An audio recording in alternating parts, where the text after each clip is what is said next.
এনেছই শিরিষ বকুল আমের মুকুল সাজি খানি হাতে করে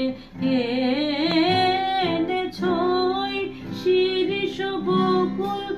আমের মুকুল সাজি খানি হাতে করে এনেছই কবে কবে যে সব পুড়িয়ে দেবে চলে যাবে দিগন্তরে এনেছই শিরিষ বকুল আমের মুকুল সাজি খানি হাতে করে